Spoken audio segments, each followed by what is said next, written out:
Hello everyone, my name is Devin Chaturvedi and I am again with you to share the new lecture of computer science for the class 12. That is the lecture number 5 and it is totally belongs to the fundamental of programming, that is programming fundamental. आज जो मैं आप लोगों के साथ share करूंगा वो topics related होंगे प्रोग्रामिंग जो कि हम लोगों को नेक्स्ट आने वाले लेक्चर्स में हेल्प करेंगे and we have to discuss what are the basic fundamental rules, what are the basic elements which we have to follow before design a program. That mean आपको अगर कोई प्रोग्राम डिजाइन करना है तो ऐसा नहीं होता है कि आप डायरेक्टली कोई प्रोग्राम को डेवलप करेंगे. प्रोग्राम डेवलप करने से पहले बहुत सारे एलिमेंट्स आपको यूटिलाइज करने होते हैं. वो ही सारे एलिमेंट्स आज के लेक्चर में मैं आप लोगों के साथ शेयर करूंगा on the wonderful platform of PW. So start करते हैं हम आज का लेक्चर. चलिए लेक्चर स्टार्ट करने से पहले मैं आप लोगों को कुछ कंसेप्ट्स के बारे में डिस्कस कर लेता हूं. लाइक हम लोगों ने प्रीवियस लेक्चर्स में बहुत सारी चीजें डिस्कस करी हैं. Like what is the program, what is the languages, हम लोगों ने लास्ट क्लासेस में डिस्कस किया था. मैं एक बार वही चीज वापस आप लोगों से डिस्कस कर रहा हूं क्योंकि आज का पूरा टॉपिक ही इस कंसेप्ट के ऊपर डिपेंडेंट है हम लोगों का. तो let's start the topic. First of all, what is the programming? क्या होता है एक प्रोग्रामिंग? आप प्रोग्रामिंग का मीनिंग क्या समझते हैं? And what are the basic requirement to create a program in a specific programming language? So programming is writing an algorithm into a sequence of program computer instruction.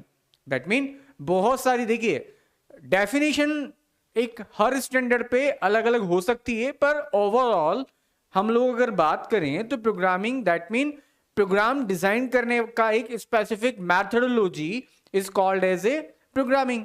तो सबका अलग अलग view होता है किसी चीज को देखने का, किसी चीज को समझने का. उस तरह से हम लोग आज आप जो डिस्कस कर रहे हैं वो हम बात कर रहे हैं प्रोग्रामिंग क्या होता है.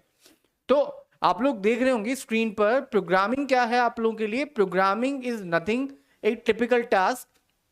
The programming, the first thing, the programming is a concept by which we can write our program. Second thing, programming is a concept where we have to write some set of steps in an algorithm by using computer instruction to solve a specific purpose. Is that clear? समझ में आ रहा है आपको मेरी बात?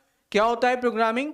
किसे बोलते हैं हम लोग प्रोग्रामिंग? तो programming is a concept where we have to write an algorithm with the help of computer instruction. Is that clear? आप एक ऐसी एल्गोरिथम डिजाइन करेंगे जहां पे आप कंप्यूटर इंस्ट्रक्शंस को यूज करेंगे और इस पर्टिकुलर प्रोसेस के थ्रू आप डेफिनेटली किसी स्पेसिफिक मेथड और ऑब्जेक्टिव को फुलफिल करेंगे. That is called A programming. अब प्रोग्रामिंग जो आप लोगों के पास एक वर्ड होता है वो हम लोग यूज क्यों करते हैं? क्योंकि एक प्रोग्राम के अंदर डिफरेंट तरह के एलिमेंट्स का कॉम्बिनेशन होता है. The program require various different elements. Like in a program we have to arrange input instructions. In a program we have to arrange output instructions. In a program we have to arrange skills, logics, competitive elements. That means we have to arrange different elements in a specific order or in a specific sequence. So एक programme बनाने के लिए आपको बहुत सारे elements अपने programme में arrange करने होते हैं. लाइक आपको अरेंज करने हैं इंस्ट्रक्शंस इनपुट के लिए, आउटपुट के लिए, सीक्वेंसिंग के लिए, लॉजिक बिल्डअप के लिए. इन सबको जब आप एक सीक्वेंस में अरेंज करते हैं और आप किसी पर्टिकुलर प्रॉब्लम का सॉल्यूशन निकालते हैं तो that is called a program. And this process to design a program is called as a programming. Is that clear? अब बात आती है जब आप प्रोग्रामिंग करने वाले हैं तो आपको एक बहुत इंपॉर्टेंट एलिमेंट की रिक्वायरमेंट होगी और वो इंपॉर्टेंट एलिमेंट आप लोगों के लिए क्या होगा? लैंग्वेज. बिकॉज मैं अगर आप लोगों से कम्युनिकेट कर रहा हूं तो definitely we have a mediator between us. That may be English, Hindi, whatever. So similarly अगर आप एक प्रोग्राम डिजाइन करना चाहते हैं for a computer, for a system, then you have to follow a standard that is called a language. So what is the language? आप लोगों को यहाँ पे इंस्ट्रक्शंस दिख रहे होंगे. आप लोगों को एक डेफिनेशन मैंने लिख के दी है, आप लोग देखिएगा. Language is use to write instruction for computer. Okay, क्या होता है एक लैंग्वेज? किसे बोलते हैं आप लोग एक लैंग्वेज? लैंग्वेज आप लोगों के पास क्या होता है? एक मेथड होता है जहां पे आप कुछ इंस्ट्रक्शंस को लिखते हैं ताकि आप यूजर की प्रॉब्लम को सॉर्ट आउट कर पाए, यूजर की रिक्वायरमेंट को कंप्यूटर अंडरस्टैंडेबल फॉर्मेट में कन्वर्ट कर पाए। और इसके लिए यूजर को कंप्यूटर लिटरेट लैंग्वेज का याद होना कंपलसरी नहीं है। दैट मीन मैं आपको ऐसे समझाता हूं, लाइक सीपीयू क्या समझता है, हम लोगों ने प्रीवियस बहुत सारे टॉपिक में डिस्कस किया है कि CPU work on specific type of number and the binary is primary rule, having primary rule. तो आपका सीपीयू आज भी किस पे वर्क कर रहा है? बाइनरी पे। Is it clear? सीपीयू हम लोगों का किस पे वर्क करता है? बाइनरी पे। अब आपका सीपीयू तो बाइनरी समझता है, पर हम प्रोग्राम बाइनरी में नहीं लिख सकते। सो हम लोगों को अपने एक्सप्रेशन, हम लोगों को अपनी रिक्वायरमेंट कंप्यूटर को एक्सप्लेन करने के लिए एक लैंग्वेज यूज करनी पड़ेगी by which we can write our instruction to express our requirement to the system. That is called a language. Is that clear? हम लोग फिर से बात कर लेते हैं लैंग्वेज और प्रोग्राम के लिए। What is the language? The language is the way to express your requirements or your problem to the system by set of instructions. That is called a language. Is that clear? And what is the program? By using a specific language, we have to write our instructions to solve a specific problem by the system. That is called a programming. तो language के through आप आपके computer पे different तरह की problem को solve करने के लिए जो मैथडोलॉजी यूज करोगे उसे आप लोग क्या बोलोगे? प्रोग्रामिंग। और प्रोग्रामिंग करने के लिए आपको किस एलिमेंट की रिक्वायरमेंट होगी? लैंग्वेज की। Is that clear? मैं फिर से समझा रहा हूं, आपको समझ में आ रहा है? Language, way of communication between the user and system. User और सिस्टम के बीच में जो कम्युनिकेशन का एक मेथड होगा, एक चैनल होगा, उसे हम लोग लैंग्वेज बोलते हैं। और इसी लैंग्वेज का यूज करके आप कुछ सेट ऑफ इंस्ट्रक्शंस को अरेंज करोगे जिससे आप कोई पर्टिकुलर प्रॉब्लम का सॉल्यूशन निकालने वाले हो। इसे हम लोग प्रोग्रामिंग कहेंगे। Is it clear? Moving on to the next concept, that is languages कितने टाइप की होती है। अब ये हम प्रैक्टिकल बेसिस पे क्लासिफिकेशन कर रहे हैं। हम यहाँ पे कोई थ्योरेटिकल पॉइंट ऑफ व्यू से बात नहीं कर रहे हैं, हम यहाँ पे बात कर रहे हैं according to the programming concepts. तो सबसे पहले हम लोगों ने दो तरह के ट्रांसलेटर डिस्कस किए थे। मे बी आप लोगों को याद हो, जब हम लोगों ने एक टॉपिक डिस्कस किया था टाइप्स ऑफ सॉफ्टवेयर, और हम लोगों ने वहां पे डिस्कस किया था application software and system software. और सिस्टम सॉफ्टवेयर में दो टॉपिक्स आप लोगों ने डिस्कस किए थे, कंपाइलर, इंटरप्रेटर। तो सबसे पहले हम लोगों ने दो इंपॉर्टेंट टाइप की लैंग्वेजेस यहां पे क्लासिफाइज करिए। All those languages that have to use compiler as a language translator. And आपको पता है कंपाइलर और इंटरप्रेटर में डिफरेंस क्या होता है? Compiler translate the complete program at once, but interpreter translate program line by line. Is it clear? So first category क्या होता है आप लोगों के पास? फर्स्ट कैटेगरी होगा all those languages which work या और we can say that which use the compiler to translate their code into the object code is called as a compiler based languages. समझ में आ रहा है आपको मेरी बात? कंपाइलर बेस्ड लैंग्वेजेस क्या होती हैं? वो सारी लैंग्वेजेस जहां पे आप लोगों को क्या यूज करना होगा? आप लोगों को compiler as a language translator use करना होगा। वो सारी लैंग्वेजेस हम लोगों के लिए क्या कहलाएंगी? कंपाइलर बेस्ड लैंग्वेज, जिनमें दो इंपॉर्टेंट लैंग्वेजेस के नेम आप लोगों को दिख रहे होंगे, दो या तीन, C, C plus plus, C sharp. These are the languages where we have to use a compiler. Now moving on to the next category, interpreter based languages. अब मैंने अभी हाल आप लोगों से बोला था, हम लोगों के पास इंटरप्रेटर एक कोड ट्रांसलेटर होता है जो हाई लेवल लैंग्वेज में यूज होता है। और बेसिकली इंटरप्रेटर का रोल क्या होता है? इंटरप्रेटर का रोल होता है आपसे आपके इंस्ट्रक्शंस को लेना और लाइन बाय लाइन उन्हें मशीन लैंग्वेज में ट्रांसलेट करना। तो वो सारी लैंग्वेजेस जहां पे interpreter as a language translator आप यूज करेंगे, उन सारी लैंग्वेजेस को, उन सभी लैंग्वेजेस को हम लोग क्या बोलेंगे? Interpreter based languages. Is that clear? All those languages where we have to use interpreter as a language translator is called interpreter based languages. And all you know that interpreter translate the code line by line. It is slow but much more flexible and but more convenient, because whenever we use the compiler, if I have a error in my specific line of code, then it have to translate the complete program again. But with the interpreter, we have an advantage that if I have an error in a single line, then interpreter does just to translate that specific line, not complete program. So we can say that interpreter is slow, but it is convenient. Is that clear? Where we use the interpreter use in the Python, interpreter use in the Ruby, interpreter use in the Perl. These are the languages where we use the interpreter. Okay, so first two divisions of languages are compiler and interpreter. I hope समझ में आ रहा होगा आप लोगों को. चलिए बात करते हैं हम नेक्स्ट लैंग्वेजेस. अब अगली लैंग्वेज की जो कैटेगरी होती है, these are the scripting languages. क्या समझते हैं आप लोग? डेफिनेटली आज के टाइम पे स्क्रिप्टिंग लैंग्वेज कोई बहुत टिपिकल वर्ड नहीं है, हम सब जानते हैं इनके बारे में. कुछ आप लोग बता पाए अगर स्क्रिप्टिंग लैंग्वेजेस का, या कुछ आप एज्यूम्शन कर पाए तो बहुत ईजी होगा. क्या होती है scripting languages? All those languages which control the application. ठीक है, मतलब समझ में आ रहा है आप लोगों के पास? वो सारी लैंग्वेजेस जिनके थ्रू आप किसी एप्लीकेशन के एग्जीक्यूशन को कंट्रोल करते हो, उन्हें क्या बोलते हो आप लोग? स्क्रिप्टिंग लैंग्वेजेस आप लोग बोलते हैं. एंड इन स्क्रिप्टिंग लैंग्वेजेस का जनरली यूज कहां होता है? किसी भी लैंग्वेज में आपको कोई कंट्रोलिंग स्टेटमेंट्स डालने हैं, कंट्रोलिंग लॉजिक्स डालने हैं. लाइक मैं एक HTML का पेज डेवलप कर रहा हूं और वहां पे मुझे क्या करना है? मेरे फॉर्म के ऊपर एक वैलिडेशन लगाना है. लाइक मैं आपसे क्या कर रहा हूं? यूजर नेम पासवर्ड एक्सेप्ट कर रहा हूं और मेरी रिक्वायरमेंट है कि आपको यूजर नेम और पासवर्ड ब्लैंक नहीं देने हैं. तो वहां पे मुझे क्या करना पड़ेगा? एक वैलिडेशन का कंसेप्ट सोचना पड़ेगा, और वो वैलिडेशन का जो कंसेप्ट में लगाऊंगा वो स्क्रिप्टिंग में लगाऊंगा.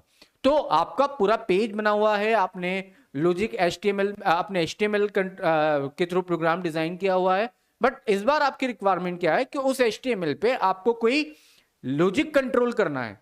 Then at that moment we have to use a scripting language, because scripting languages have a beautiful advantage that it can integrate with any language. Like scripting can merge with PHP, scripting can merge with HTML.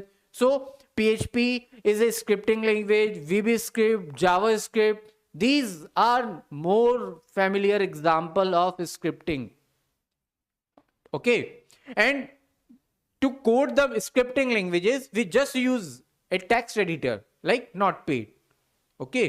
We need not to install a specific software for them. Now next is markup languages. अब what is the markup languages? Markup languages जो आप है अगर इसको समझते हैं तो HTML का सबसे पहला नाम आता है, पर markup languages होती क्या हैं? These are the languages who are designed या who are developed to create a indentation और is called as a markup languages. That mean आपको एक डॉक्यूमेंटेशन के थ्रू आपको क्या करना है? कोई एक एनोटेशन डिजाइन करना है, आपको एक फॉर्मेट डिजाइन करना है जहां पे you may be having some text, some images, some small animations. Then these can be implement by using the markup languages. Is it clear? मेरी बात समझ में आ रही है आपको? क्या होता है मार्कअप लैंग्वेजेस? मार्कअप लैंग्वेजेस होती हैं आप लोगों के पास वो सारी लैंग्वेजेस जहां पे आप लोगों को क्या यूज करने की परमिशन है? आप लोग यूज कर सकते हैं डिफरेंट तरह के एनोटेशंस, डिफरेंट तरह के फॉर्मेशंस, और उनके थ्रू आप एक डिजाइनिंग कंप्लीट कर सकते हैं, आप उनके थ्रू एक एनवायरनमेंट क्रिएट कर सकते हैं. All those can be known as a markup languages, and HTML is the biggest example of that. And we can use the markup languages in any text editor. Like Notepad, we can design our code on a Notepad. Is it clear? समझ में आ रहा है आपको मेरी बात? तो पहले हम लोगों ने compiler based languages, then interpreter based languages, then आपके पास स्क्रिप्टिंग लैंग्वेजेस, देन आप लोगों के पास कौन सा लैंग्वेज आता है? आप लोगों के पास मार्कअप लैंग्वेजेस. चलिए नेक्स्ट कैटेगरी के बारे में बात करते हैं हम लोग. अब लैंग्वेजेस जब हो जाती हैं तो अब हम जब प्रोग्राम बनाने की कोशिश करने वाले हैं, तो जब आप प्रोग्राम बनाने वाले होते हैं तो आपको कुछ एलिमेंट्स की रिक्वायरमेंट होती है. उसमें सबसे पहला एग्जांपल, जो सबसे पहला रिक्वायरमेंट होता है, वो होता है आपका स्यूडो कोड. अब क्या होता है स्यूडो कोड? बहुत सिंपल सा कंसेप्ट है. देखिए, ठीक है, आज हम लोग जो डिस्कस करने वाले हैं वो हम 3 अलग अलग टॉपिक्स के बारे में डिस्कस करेंगे. जो अभी आज हम लोगों का कंसेप्ट है pseudo code, algorithm and flow chart. Is it clear? But इनके सिवा बहुत सारे ऐसे एलिमेंट्स होते हैं जो हम एक प्रोग्राम बनाने के लिए यूज करते हैं. प्रोग्राम सबसे लास्ट स्टेज होता है. प्रोग्राम से पहले हम लोगों को बहुत सारा टास्क होता है जो करना होता है. लाइक सबसे पहला एलिमेंट होता है pseudo code. What is the pseudo code? The pseudo code as an informal high level description of operating principle of computer program और अदर एल्गोरिथम. दैट मीन मैं आपको ऐसे समझाता हूं कि एक प्रोजेक्ट, एक बहुत बड़ी एक कंपनी है, सॉफ्टवेयर डेवलपमेंट कंपनी है. एक प्रोजेक्ट अगर वहां पे आता है तो सबसे पहले जो आपका टीम लीडर होगा, या आप इसे बोल दे प्रोजेक्ट मैनेजर होगा, वो एंड क्लाइंट से कम्युनिकेट करके उस रिक्वायरमेंट को समझेगा. ठीक है, अब वो रिक्वायरमेंट मुझे एक टीम को लीड करने वाले टीम लीडर को देनी है. तो मैं क्या करूंगा, उस प्रोग्राम का, उस रिक्वायरमेंट का एक हाई लेवल लैंग्वेज का डिस्क्रिप्शन तैयार करूंगा, जिसमें मैं किसी हल्के फुल्के लैंग्वेजेस सिंटेक्सिस को, हल्के फुल्के लैंग्वेजेस इंस्ट्रक्शंस को फॉलो करूंगा. दैट इज जिसे बोल रहे हैं हम informal high level language program, where we need not to use rules of any programming languages, we need not to use indentation of a specific programming languages, but it is the combination of general English and programming is called a pseudocode. Is it clear? pseudocode क्या होता है आप लोगों के पास? किसी भी programming language का, यहां पे लिखा हुआ है, आप लोगों को मैं बताता हूं. pseudocode जो होता है आप लोगों के पास, फिर से मैं बात करता हूं एक बार pseudocode के रिगार्डिंग, जो आप लोगों को यहां पे दिख रहा होगा. ठीक है, चलिए यहां लिखा हुआ है pseudo code use the structural conversation of a programming language, but it is indeed of human reading rather than the machine reading. Is it clear? तो आपको यहां पे मैं भी इतनी देर से यही एक्सप्लेन कर रहा हूं कि pseudo code is not a programming. It is conventional use of programming to specify requirement to the person, not to the machine. That mean एक प्रोग्राम मुझे समझाना है किसी टेक्निकल पर्सन को, और मेरे पास बहुत सारी टीम है, कोई PHP पे वर्क कर रहा है, कोई .NET पे वर्क कर रहा है, कोई जावा पे वर्क कर रहा है. मैंने एक रिक्वायरमेंट समझी ली और उस रिक्वायरमेंट को मैं अलग अलग टीम लीडर को प्रोवाइड करूंगा, बट उस रिक्वायरमेंट को मैं थोड़ा सा प्रोग्रामिंग कंसेप्ट फॉर्मेट में रिप्रेजेंट करूंगा. बट मैंने ना कोई PHP का सिंटेक्स फॉलो किया है, ना ही मैंने कोई .NET का सिंटेक्स फॉलो किया है, ना ही मैंने कोई जावा का सिंटेक्स फॉलो किया है. But I have to use general grammar of a programming language. That is the pseudo code. Is it clear? तो मैं ये कह सकता हूं स्यूडो कोड क्या है? एक जनरल प्रोग्रामिंग ग्रामर को आप यूज करिए, साथ में आप जनरल इंग्लिश को यूज कीजिए. इससे जो एक step by step formation create होगा, that is called a pseudo code. Is it clear? What is the pseudo code? मैंने आपको एक एग्जांपल भी यहां पे शो किया है. लाइक आपने एक स्यूडो कोड डिजाइन करके दिया एंड स्टार्ट प्रोग्राम. अब जिस भी लैंग्वेज में प्रोग्राम स्टार्ट करने का जो सिंटेक्स होता होगा वो फॉलो कर लिया जाएगा. एंटर 2 नंबर, आपने 2 नंबर इनपुट करने का इंस्ट्रक्शन यहाँ पे लिखना है, वो बता दिया. ऐड 2 नंबर्स टुगेदर, आपने दोनों नंबर को ऐड करने के बारे में बता दिया. प्रिंट कर देना है सम को और एंड प्रोग्राम. तो ये 2 नंबर ऐड करने का आप लोगों को मैंने क्या बना के दिया है? Pseudo code. तो आप बताइए मुझे, यहां पे कहीं कोई प्रोग्रामिंग यूज हो रही है? बिल्कुल नहीं हो रही. क्या है ये? स्टेप बाय स्टेप फॉर्मेशन है, बट जनरल इंग्लिश को फॉलो कर रहे हो आप, और आप यहां पर इंग्लिश को यूज तो कर रहे हैं, पर प्रोग्रामिंग के बहुत इनिशियल कंसेप्ट्स की हेल्प लेके. ठीक है, तो सबसे पहले स्यूडो कोड में आपने 2 नंबर ऐड करने के क्या कंसेप्ट यहां पे इंप्लीमेंट करा? That we should represent that program have to start, so start the program. Then for addition of 2 number we have to require 2 numbers as input, so we have enter 2 number. That means we have to write instruction getting data from user. Okay, फिर then we have to write a formula like c is equals to a plus b. so हम लोगों ने उसको theory में लिख दिया, add 2 numbers together, फिर print sum and program. That is called a pseudocode. Like मैं आपसे बोलता हूं कि I have to write a pseudocode to find out maximum from 2 numbers. तो आप कैसे लिखते हैं pseudocode? Like मैं लिखता है यहां पे सबसे पहले start program, second line enter 2 number. फिर आपको अब 2 नंबर में से मैक्सिमम निकालना है, तो आप यहां पे क्या लिखते, check A greater than B, if yes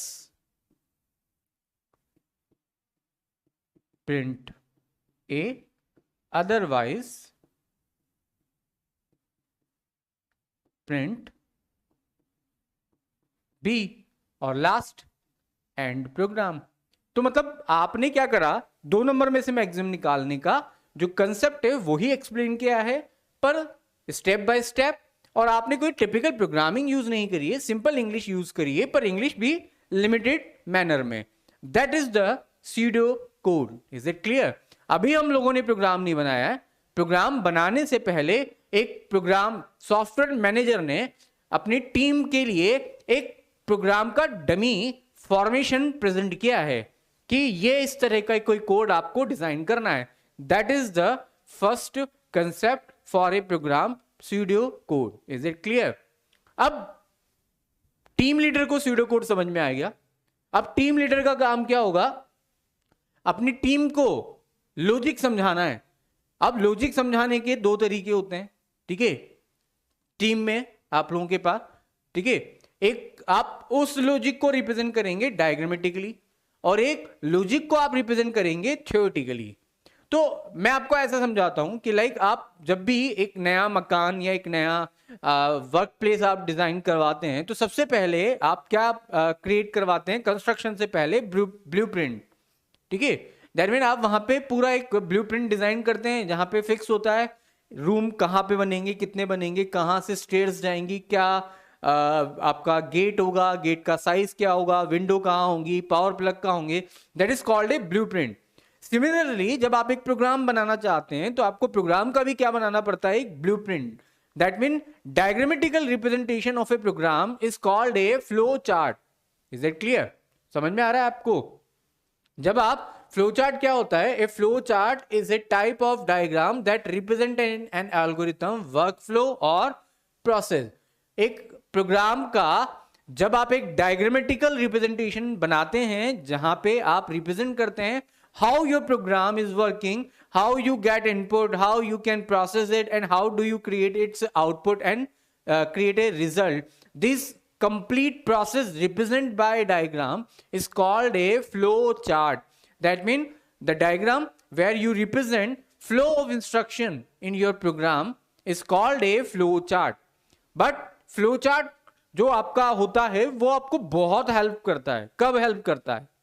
like आपने एक सॉफ्टवेयर डेवलप कर दिया, बट उस सॉफ्टवेयर में कभी कोई बग होती हैं, तो आपको ये कैसे पता पड़ेगा कि वो बग का रिलेशन, उस पर्टिकुलर एरर का रिलेशन किस पार्ट से है? तो बेसिकली मैं आपको ऐसे समझाता हूं कि आपने एक पूरे मकान का कंस्ट्रक्शन करा दिया, आपने अंडरग्राउंड बहुत सारी फिटिंग्स करा रखी है, इलेक्ट्रिसिटी की, प्लम्बिंग वगैरह आप लोगों ने करा रखा है। ये सब आपके कहां पे मेंशन है? ब्लूप्रिंट में। अब इन केस जब कभी भी कोई फॉल्ट होगा, तो आप किन दीवारों को ड्रिल करोगे, क्योंकि आपके पास हर जगह अंडरग्राउंड सप्लाई है। तो आपको पता होगा आपके ब्लूप्रिंट के अंदर कौन सा लाइन कहां से आ रहा है और उसका क्या रीजन है, वो मेंशन होगा। तो आपको फॉल्ट डिटेक्ट करने में आपका ब्लूप्रिंट हेल्प करेगा। उसी तरह से फ्लो चार्ट भी हम लोगों के लिए सेम वर्क करेगा। लाइक कोई सॉफ्टवेयर किसी डेवलपर ने डेवलप किया, और अगर इन केस वो डेवलपर चेंज होता है, कहीं शिफ्ट हो जाता है, उस प्लेस पे जो नया डेवलपर होगा, अगर उसको उन बग्स को फाइंड आउट करना है, तो वो कैसे फाइंड आउट करेगा? इसी फ्लो चार्ट की हेल्प लेके करेगा। इस फ्लो चार्ट से उसको आइडिया मिलेगा कि कौन सा लॉजिक क्यों लगाया गया है और उससे कनेक्टिविटी कहां हो रही है। तो एक flow chart is most important representation of a program that is designed prior to the programming, because it is a diagrammatical representation of a program where we mention the process of program in diagrammatical format. It will help further to detect the error, to remove the error, to control different, to perform different type of decision making on a program. So flow chart बहुत important role play करता है हमारे programme में। अब जो flow chart होता है वो डिपेंड करता है कुछ सेट ऑफ सिंबल्स के ऊपर, जो मैं आपको यहां पे बताता हूं। लाइक ये जो सिंबल होता है ये रिप्रेजेंट करेगा प्रोग्राम के स्टार्ट को। Is it clear? ये जो सिंबल होता है आप लोगों के पास, इस सिंबल को यूज करते हो आप फॉर इनपुट, आउटपुट, प्रोसेसिंग के लिए। ये मैं आपको फ्लो चार्ट के एलिमेंट्स एक्सप्लेन कर रहा हूं। Third, processing, that mean calculations के लिए आप इस सिंबल को यूज करते हो। इसका यूज किस लिए करोगे आप? प्रोसेस के लिए। आपको हो सकता है कंडीशंस को यूज करना हो, तो कंडीशंस के लिए हम ये डायमंड शेप यूज करेंगे, that is use for condition. To connect all these things we have flow lines, these are the flow lines। तो हम लोगों के पास बहुत सारे एलिमेंट्स होते हैं एक फ्लो चार्ट के लिए, पर ये बेसिक 5 एलिमेंट्स हैं जिन पे हम टोटली डिपेंडेंट हैं। तो ये जो हम लोगों ने यूज किया है ये यूज होता है स्टार्ट और स्टॉप के लिए, ये यूज होता है इनपुट आउटपुट के लिए, प्रोसेस, कंडीशन, फ्लो लाइंस। इनकी हेल्प लेके हम क्या बना सकते हैं? एक फ्लो चार्ट। चलिए मैं आपको एक फ्लो चार्ट डिजाइन करके बताता हूं, देखते हैं। लाइक हम लोग 2 फ्लो चार्ट के बारे में यहां पे डिस्कशन करते हैं। First flow chart, to find out the sum of 2 digit, 2 number का सम करने का फ्लो चार्ट बनाना है हम लोगों को। तो फर्स्ट फ्लो चार्ट हम बात कर रहे हैं एडिशन ऑफ 2 नंबर्स। सबसे पहले जब आप 2 नंबर का एडिशन का फ्लो चार्ट बनाएंगे, सबसे पहली चीज प्रोग्राम को आपको क्या करना पड़ेगा? स्टार्ट, आपने ये सिंबल लगाया। नेक्स्ट, अब आपको क्या करना है? यहां पर 2 नंबर भी तो इनपुट लेने हैं यूजर से, तो आप लोगों ने यहां पे मेंशन किया, सॉरी, आप लोगों ने यहां पे मेंशन किया इनपुट ए बी। आपने 2 नंबर इनपुट ले लिए। अब आपको इनका क्या करना है? सम फाइंड आउट करना है। Some that mean calculation, calculation that mean process. आपने लिखा C is equals to A plus B, calculation हो गया। अब आपको रिजल्ट चाहिए, रिजल्ट मतलब आउटपुट, आउटपुट मतलब फिर से सिंबल चेंज किया आपने, और इस बार क्या कर दिया आप लोगों ने? Print C।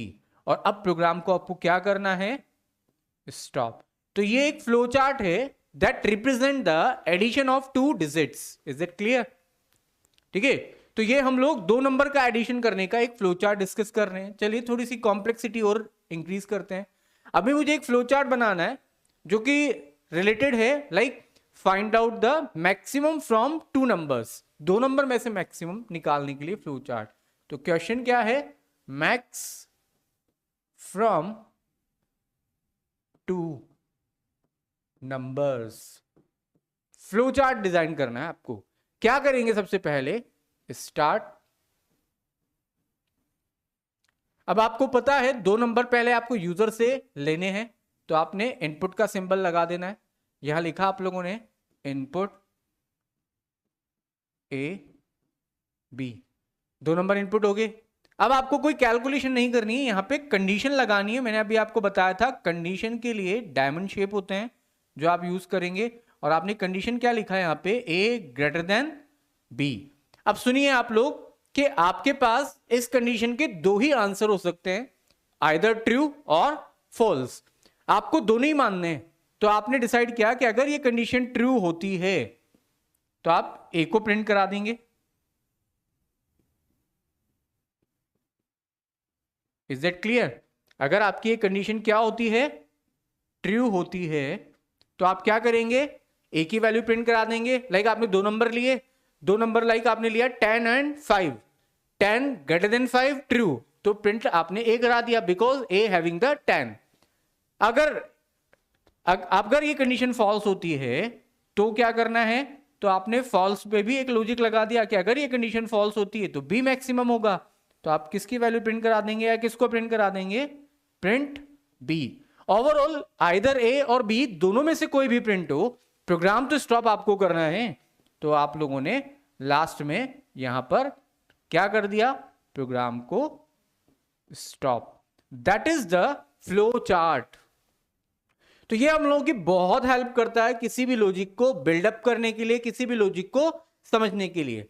तो प्रोग्राम का diagrammatical representation is called as a flow chart. I hope समझ में आ रहा होगा आप लोगों को, but that is the flow chart. Input, output, start, stop, processing, flow lines, all these are elements which we have to use to create a flow chart. तो in case आपके पास क्वेश्चन होता है what is the flow chart, तो आपको पहले flow chart क्या होता है, उसका इंपॉर्टेंस क्या होता है वो समझाना है। फिर फ्लो चार्ट के एलिमेंट्स कौन कौन से होते हैं, मैंने भी आपको इसके पहले स्लाइड में कुछ टॉपिक्स बताए थे, वो आपको एक्सप्लेन करने हैं। और एक छोटा सा एग्जाम्पल जो आपके लिए कंफर्टेबल हो वो आपको डेफिनेटली बना के आना है। That is all about the flow chart. Okay, चलिए अब मैंने प्रोग्राम का थ्योरेटिकल रिप्रेजेंटेशन तो तैयार कर लिया, बट मुझे प्रोग्राम का थ्योरी रिप्रेजेंटेशन तैयार करने के बाद अब आप लोगों के पास क्या होगा, एक प्रोग्रामिंग टीम का, देखिए प्रोजेक्ट मैनेजर ने सूडो कोड बनाया, टीम लीडर ने फ्लो चार्ट बना दिया। अब आपके पास क्या होगा, डेवलपर के ऊपर सीनियर डेवलपर होगा जो क्या बनाएगा, एल्गोरिथम। दैट मीन उसी डायग्रामेटिकल फ्लो चार्ट का थ्योरेटिकल रिप्रेजेंटेशन जो बनाया जाएगा वो क्या कहलाएगा, आपका एल्गोरिथम। अच्छा चलिए, pseudo code, flow chart, algorithm, ये तीनों लैंग्वेज इंडिपेंडेंट होते हैं। दैट मीन यहां पे हम किसी भी लैंग्वेज के रूल्स फॉलो नहीं कर रहे हैं, ना हम सी को रूल्स, सी प्लस प्लस, जावा, पाइथन, किसी के भी रूल्स को फॉलो नहीं कर रहे हैं। All these are the language independent. ये सिर्फ किसी भी लैंग्वेज में आप प्रोग्राम बनाए, पर प्रोग्राम को बनाने से पहले का प्रिपरेशन होता है। तो एल्गोरिथम क्या होता है, अगर मैं इसको बहुत सिंप्लीफाई फॉर्मेट में आपको समझाने की कोशिश करूं तो एक एल्गोरिथम जो होता है आप लोगों के पास, that is nothing special. An algorithm is a theoretical representation of a problem which we have to design in step by step representation. So whenever we have to define our program in a theoretical format in step by step formation, that is called an algorithm. आपको लिखा हुआ है, an algorithm is a procedure consisting of finite set of unambiguous rules, instructions which specify finite sequence of operation that provide the solution of a problem or specific class of problem. आपको मैं बता देता हूं, थोड़ा सा complicated लग रहा होगा बट यहां वर्ड्स का इंपॉर्टेंस है। पहला आपने बोला है कि एल्गोरिथम कुछ भी हो सकता है, बट एल्गोरिथम में कितनी सेट स्टेप्स होंगी, फाइनाइट। फाइनाइट बोला है, दैट मीन इनफाइनाइट नहीं हो सकती। आपके पास जो स्टेप्स आप फॉलो करोगे, जो इंस्ट्रक्शंस आप फॉलो करोगे वो काउंटेबल होंगे, फाइनाइट सेट ऑफ स्टेप्स होंगी जिनके थ्रू, जहां पे आप लोगों के पास क्या होगा, एम्बिशियस रूल्स होंगे। दैट मीन आप लोग यहां पे बात कर रहे हो कि इंस्ट्रक्शंस ऐसे होंगे जिनको आप यूटिलाइज करो किसी प्रॉब्लम या टाइप ऑफ प्रॉब्लम्स को सॉल्व करने के लिए। मैं अब आपको इसको पूरा एक कंक्लूजन फॉर्मेट में समझाता हूं कि बेसिकली इस पूरी लाइन का मतलब क्या है। So an algorithm is consisting of finite set of instruction. That mean कोई भी एक एल्गोरिथम जो आप बनाना चाहते हैं, डेफिनेटली उसमें सेट ऑफ स्टेप्स होंगी, बट उनका कहीं ना कहीं स्टॉपेज होना चाहिए, इनफाइनाइट नहीं होना चाहिए। Second, they must solve a problem, ठीक है, और क्लास ऑफ प्रॉब्लम, मतलब जो भी आप एल्गोरिथम बनाओ वो किसी एक प्रॉब्लम को सॉल्व करनी चाहिए या एक प्रॉब्लम की कैटेगरी को ही सॉल्व करनी चाहिए, तो उसे आप क्या बोलेंगे, algorithm. Otherwise it is not an algorithm. Is it clear? So बहुत सारे रूल्स हैं, हम सिंप्लीफाई फॉर्मेट में बात करें तो एक एल्गोरिथम होता है theoretical representation of a problem which we have to follow step by step formation is called an algorithm. And algorithm is a collection of finite set of instruction where every instruction is in the finite format that must be countable, or we can say that they should solve a problem or class of problem. That mean वो एक particular problem को solve करनी चाहिए या एक problem की category को ही solve करने के लिए आपने एक एल्गोरिथम बना दिया। इसे हम लोग क्या बोलेंगे, एक एल्गोरिथम बोलेंगे। हम बात करते हैं एल्गोरिथम को किस तरह से बनाना है, तो एक एग्जांपल लेते हैं अगेन। लाइक आपको एक एल्गोरिथम बनानी है 2 नंबर का एडिशन करने के लिए।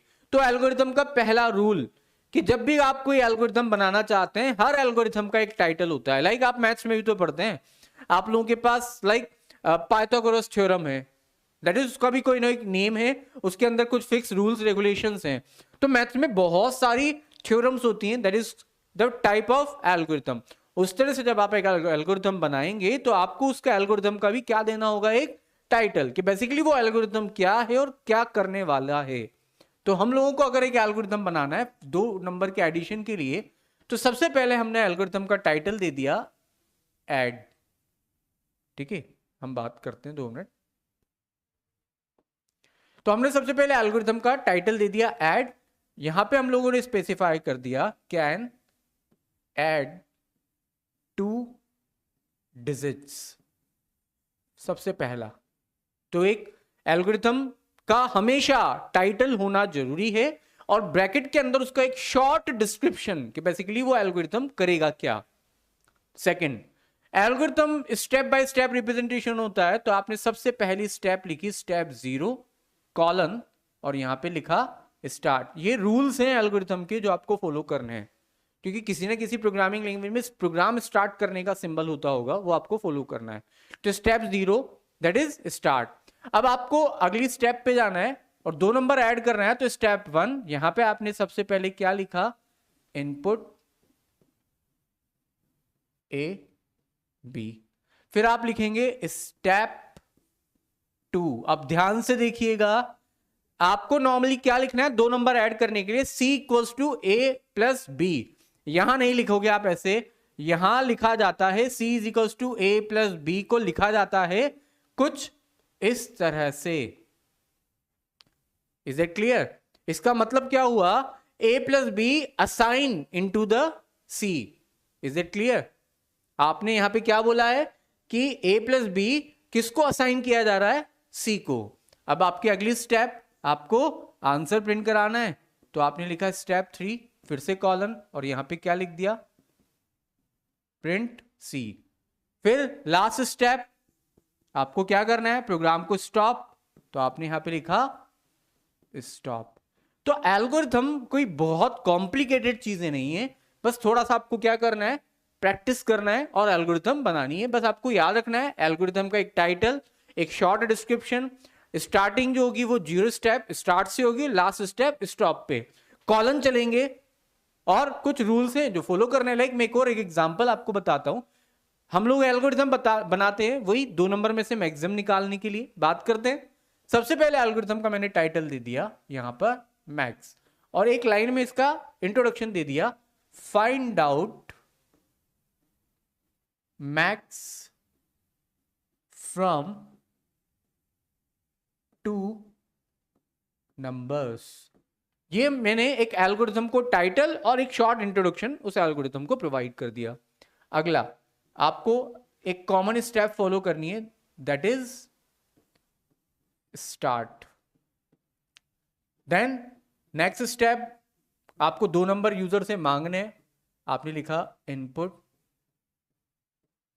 ए एंड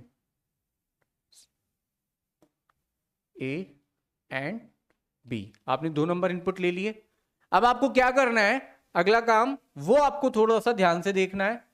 स्टेप 2, इफ जब आप लगाते हैं यहां पर तो याद रखिएगा, if A greater than B. But मैं आपको फिर से समझाना चाहूंगा कि ये थ्योरेटिकल रिप्रेजेंटेशन है, प्रोग्रामिंग नहीं है। तो आपको यहां पे लिखना पड़ेगा if A greater than B, then आपको क्या करना है, फर्स्ट स्टेप प्रिंट कर देना है ए को, अदरवाइज नॉर्मल इंग्लिश में ही चल रहा है।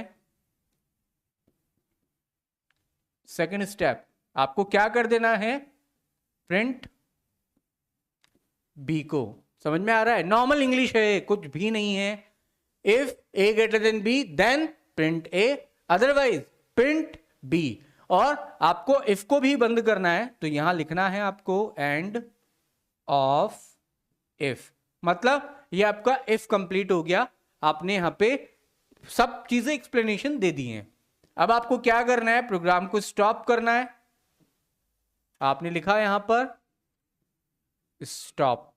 तो that is all about the algorithm, कि आप कैसे एक एल्गोरिथम को डेवलप करते हैं।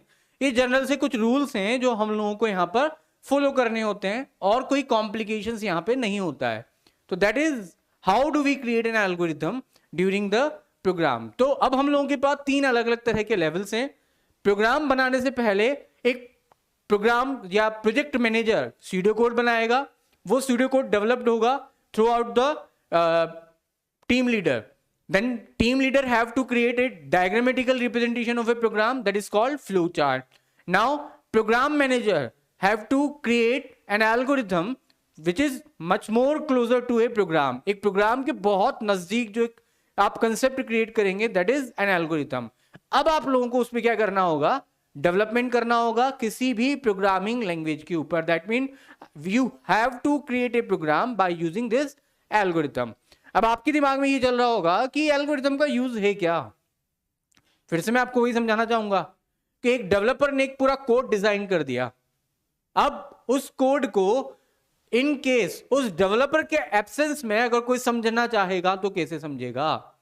That is possible with the algorithm, क्योंकि एल्गोरिथम किसी भी प्रोग्रामिंग के बहुत नजदीक होता है, और इसको कोई भी प्रोग्रामर जिसे प्रोग्रामिंग आती है वो बहुत इजीली समझ सकता है। तो ये प्रोग्राम से क्लोजली कनेक्ट होता है, प्रोग्रामिंग के रूल्स फॉलो नहीं हो रहे हैं, पर लुक लाइक ए प्रोग्राम है। तो कोई भी प्रोग्रामर इसके अंदर जो स्टेप्स होंगी, जो लॉजिक यूज होंगे, उनको समझ के और अपना पर्टिकुलर कोड को, बग को रिमूव कर सकता है, आगे एक्सटेंशन कर सकता है, डिफरेंट तरह के प्रॉब्लम्स को सॉर्ट आउट कर पाएगा। तो these are the pseudocode, algorithm and flowchart। चलिए अब टेस्टिंग एंड डिबगिंग की भी बात कर लेते हैं। अब वेल नोन है कि जब आप एक प्रोग्राम बना ही रहे होंगे और जब आप प्रोग्रामिंग करोगे तो नॉमिनल है कि आपके प्रोग्राम में क्या आना है, बग्स भी आनी है। तो सबसे पहले जब एक प्रोग्राम आप बनाते हो, ठीक है, आपको देखा जा रहा है, यहाँ पे बताया जा रहा है, बट मैं आपको उसके सिवा बहुत सारी चीजें और एक्सप्लेन कर रहा हूं कि जब आप एक प्रोग्राम बनाते हो तो आप लोगों को क्या करना होता है, सॉफ्टवेयर जो आपने बनाया है उसकी टेस्टिंग करनी होती है। अब सॉफ्टवेयर की जो टेस्टिंग होती है उसमें हम लोगों को बहुत सारी चीजें याद करनी होती है। दैट मीन हमें चेक करना होता है सॉफ्टवेयर का कि सॉफ्टवेयर का बिहेवियर कैसा है, सॉफ्टवेयर का नेचर कैसा है, सॉफ्टवेयर का एक्यूरेसी लेवल क्या है, सॉफ्टवेयर का जो बनाने का प्लेटफॉर्म था जो आप लोगों ने बनाया है वो रूल रेगुलेशन को फॉलो करके बनाया है नहीं बनाया है। That is all about the software testing. Is it clear? आपको डिस्क्रिप्शन आप पढ़ेंगे तो आपको जो आपको समझ में आएगा वही मैं समझा रहा हूं, बट ओवरऑल बहुत सिंपल टॉपिक है। What we have to conduct during the software testing, first of all we have to check the functionality of software. That mean जो आपने सॉफ्टवेयर बनाया है वो अपनी फंक्शनलिटी को तो चेक कर रहा है या फंक्शनलिटी को फुलफिल कर रहा है नहीं कर रहा है। Then you have to check the accuracy of software. Then you have to check the portability of software. Then you have to check the verification and validation of software. Validation that mean different तरह के checks जो आपके software में है वो सही है या नहीं है। लाइक ये फील्ड खाली नहीं होने चाहिए, ये हो रहा है नहीं हो रहा है। वेरिफिकेशन लाइक आपने सॉफ्टवेयर को बनाने के लिए जो गाइडलाइन फॉलो करनी चाहिए थी, जो स्टैंडर्ड्स फॉलो करने चाहिए थे, वो आपने करे हैं नहीं करे हैं। ये सब जो चीजें आप चेक करोगे that is called software testing. Is that clear? User ने जो डिमांड मांगी करी थी वो आपका सॉफ्टवेयर फुलफिल कर रहा है नहीं कर रहा है। तो इस तरह से हम लोगों के पास बहुत सारे टाइप की टेस्टिंग होती है। एक सॉफ्टवेयर टेस्टिंग होती है आप लोगों के पास जो कि होती है इन द ऑर्गेनाइजेशन, ठीक है। एक सॉफ्टवेयर टेस्टिंग होती है on the customer and like आपने एक डिवाइस परचेज करने के लिए आप गए, लैपटॉप परचेज करने के लिए आप लोग गए, आप लोगों ने वहां पे लैपटॉप सेलेक्ट कर लिया, ठीक है। अब वो सॉफ्ट लैपटॉप किसी कंपनी के थ्रू डेवलप्ड होके आया, वहां से टेस्टेड होके आया था, पर आपने उसको परचेज करने से पहले चला के देखा, आप सेटिस्फाई हुए, देन आपने उसको क्या किया है, परचेज किया है। तो हम लोगों के पास बहुत सारे टेस्टिंग्स होते हैं जो हम लोग यहाँ पे करते हैं। लाइक मैं आपको कुछ टेस्टिंग्स के नाम भी बता देता हूं जो हम लोग यहाँ पे यूज करते हैं, like unit testing, integration testing, module testing, system testing, all these are the type of testings we have to done on our software. Now what is the debugging? अब सिंपल सी चीज है, अगर आप टेस्टिंग कर रहे हैं और during the testing if you found an error and bug, then you have to remove these bugs from your system. That is called debugging. But what is the debugging? Bug, that means error, and the procedure to remove the error is called debugging. Is it clear? तो आपके software में जो bugs आई हैं during the testing, उन bugs को आपको क्या करना है, रिसॉल्व करना है, उन इश्यूज को आपको खत्म करना है, सॉर्ट आउट करना है, and this process is called as the debugging. Is it clear? दिख रहा है आपको यहाँ पे the debugging. The debugging is the action where the development team or developer implementation after receiving the test report have to solve these error. मतलब आप लोगों ने एक सॉफ्टवेयर डिजाइन कर दिया, अब हर ऑर्गेनाइजेशन में एक टेस्टिंग टीम डेफिनेटली होती है जिसका काम क्या होगा, वो जो सॉफ्टवेयर डिजाइन हुआ है उसकी बग्स को निकालना, उसको टेस्ट करना. अब टेस्टिंग होने के बाद एक टेस्ट रिपोर्ट मुझे मिली है, उस टेस्ट को मैं क्रॉस चेक करूंगा, कहां कहां पे इश्यूज आए हैं, उन इश्यूज को मैं क्या करूंगा, रिसॉल्व करूंगा. That is debugging.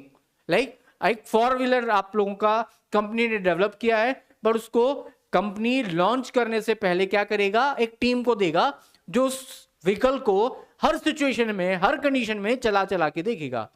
जब जहां पे भी नेगेटिव्स होंगे वापस डेवलपमेंट टीम को दिया जाएगा, वो उन इश्यूज को रिसॉल्व कर देंगे. That is the debugging. Is it clear?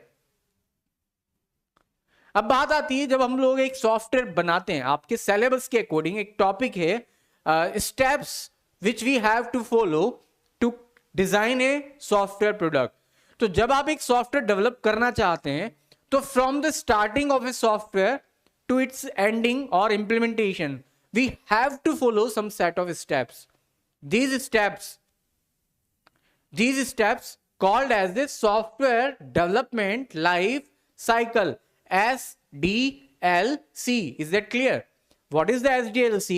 All the set of steps which we have to follow from the starting of a software to its implementation or maintenance is called as the software development life cycle. Is that clear?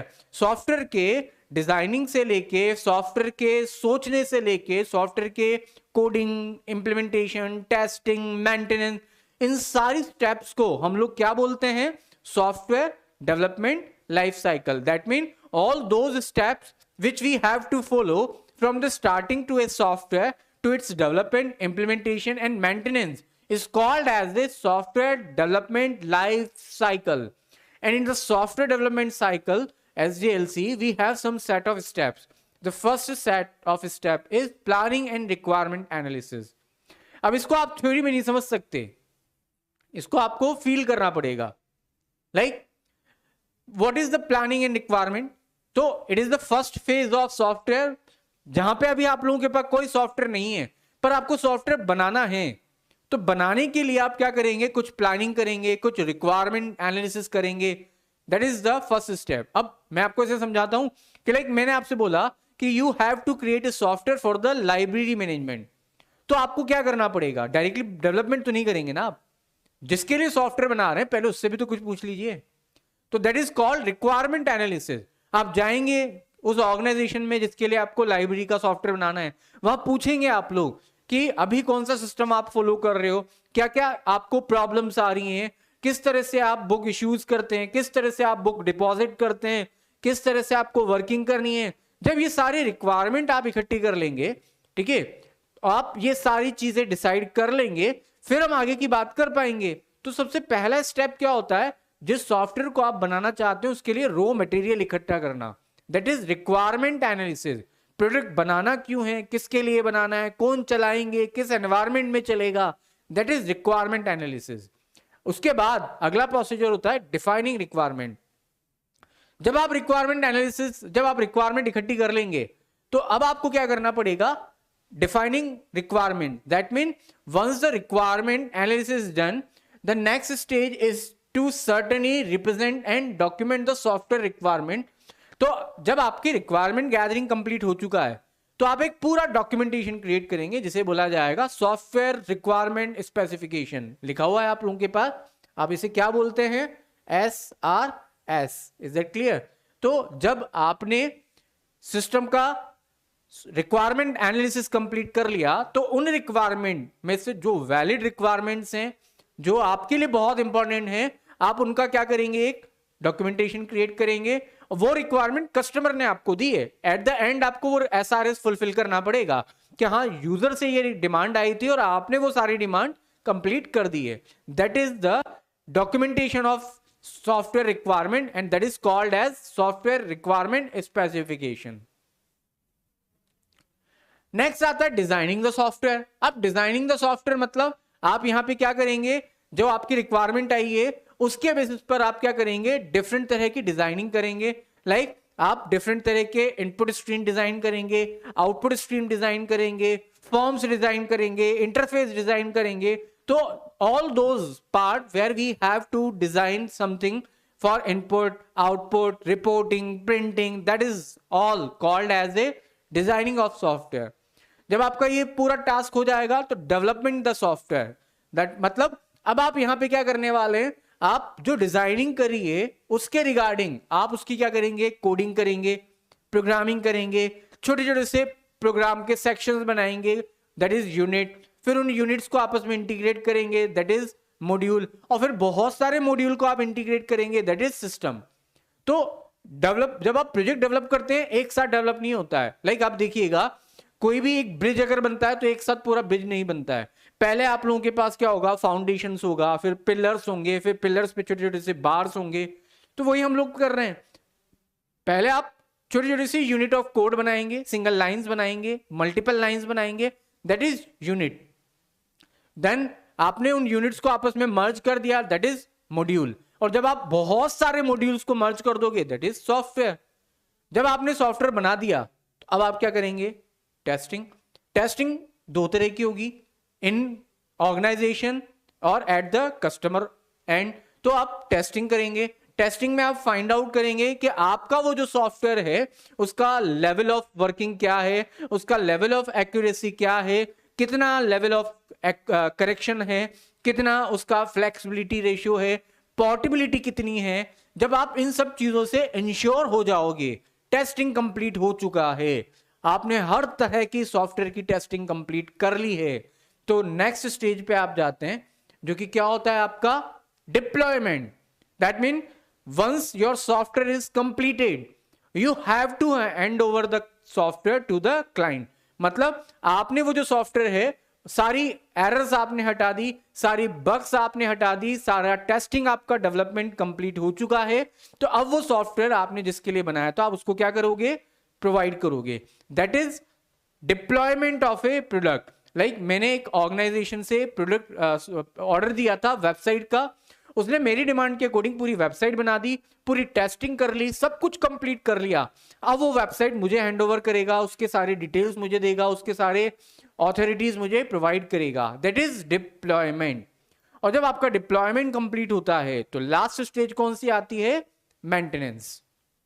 मतलब आप ऐसा समझिए कि आपने एक मकान बनाने का कॉन्ट्रैक्टर को कॉन्ट्रैक्ट दिया था, उसने पूरा मकान बना डाला, ठीक है।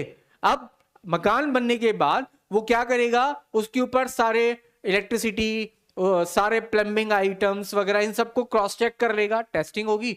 अब डिप्लॉयमेंट मतलब अब वो मकान जो है वो आपको हैंड ओवर कर देगा कि ठीक है आपका पूरा मकान कंप्लीट हो चुका है, that is now in your hand.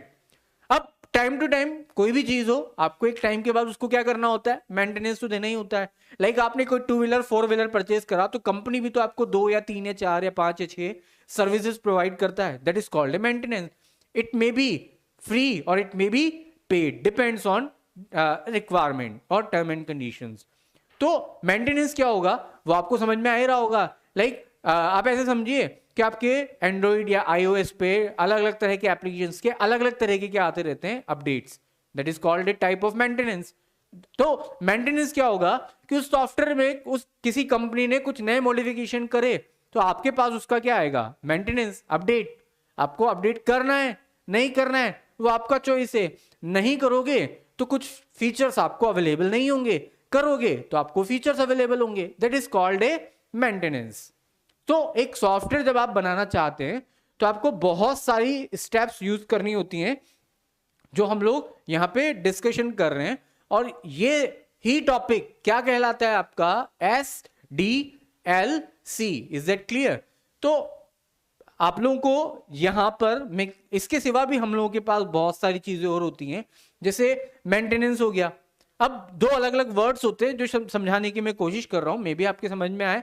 एक तो होता है कि आपके सॉफ्टवेयर में जो बग्स हैं आप उनको रिमूव कर रहे हो, दैट इज मेंटेनेंस। पर मुझे तो मेरे सॉफ्टवेयर में कोई नया फीचर ही ऐड करवाना है, अब इसे आप मेंटेनेंस तो नहीं बोलते। क्लियर है? मैं ऐसे समझाता हूं कि किसी सॉफ्टवेयर कंपनी ने एक सॉफ्टवेयर आपको बना के दे दिया है।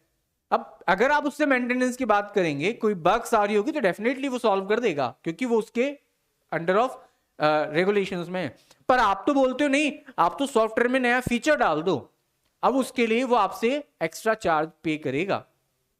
क्लियर? तो चार्ज करेगा वो क्यों? क्योंकि वो मेंटेनेंस नहीं है। उसे क्या बोलेंगे हम लोग? इसे बोलते हैं हम लोग 8 topic enhancement। that mean addition in software। मतलब आप आपके सॉफ्टवेयर में कोई नए फीचर्स ही ऐड करवाने की बात कर रहे हो तो that is not a maintenance, that is called enhancement. मतलब आप आपके सॉफ्टवेयर में कुछ नए चेंजेस चाहते हो, that is called enhancement. Is that clear? तो ये हम लोगों के पास सॉफ्टवेयर SDLC के कुछ टॉपिक्स होते हैं जो हम लोगों ने डिस्कस किए हैं। आई होप आपको आज का लेक्चर समझ में आया होगा। आज का जो लेक्चर था बहुत इंपॉर्टेंट था क्योंकि नेक्स्ट लेक्चर में we will discuss about the Python. ठीक है? Why we use the Python, what is the importance of Python and furthermore instructions of Python, like what are the different syntaxes of Python. So these are the topics which we discuss in the next section. And मैं आपको एक छोटा सा conclusion आज के topic का बताता हूं। तो आज हम लोगों के पास मेन कंसर्न किन के ऊपर था कि प्रोग्राम क्या होता है, लैंग्वेजेस क्या होती है। बट प्रोग्रामिंग से पहले हम लोगों को बहुत सारी चीजें सोचनी होती हैं। लाइक प्रोग्राम बनाने से पहले आपका स्यूडो कोड डिजाइन होगा। अगर स्यूडो कोड डिजाइन हुआ है तो उसका डायग्रामेटिकल रिप्रेजेंटेशन तैयार होगा, दैट इज फ्लो चार्ट। जब फ्लो चार्ट तैयार हुआ है तो थ्योरेटिकल रिप्रेजेंटेशन तैयार होगा, दैट इज एल्गोरिथम। और अब आपका प्रोग्राम डिजाइन होगा इन ए स्पेसिफिक प्रोग्रामिंग लैंग्वेज। और जब आप एक प्रोग्राम बना लेते हो तो फिर अब आपको उस पर क्या करना पड़ेगा? टेस्टिंग भी करना पड़ेगा, डिबगिंग भी करना पड़ेगा, बग्स को रिमूव भी करना पड़ेगा। और ये पूरा प्रोसीजर जब हम एक प्रोग्राम के बारे में जब सिर्फ सोच रहे होते हैं, वहां से लेके उस प्रोग्राम के मेंटेनेंस और एनहांसमेंट तक बहुत सारी स्टेप्स आपको फॉलो करनी होती है। इन सारी स्टेप्स के कलेक्शन को आप लोग क्या बोलते हैं? SDLC, software development life cycle. So that is all about the today's lecture. I hope आपको समझ में आया होगा। कल हम फिर मिलेंगे। नेक्स्ट लेक्चर में हम लोग नए टॉपिक्स के बारे में डिस्कस करेंगे, belongs to the CBSE class 12। Till then, bye bye.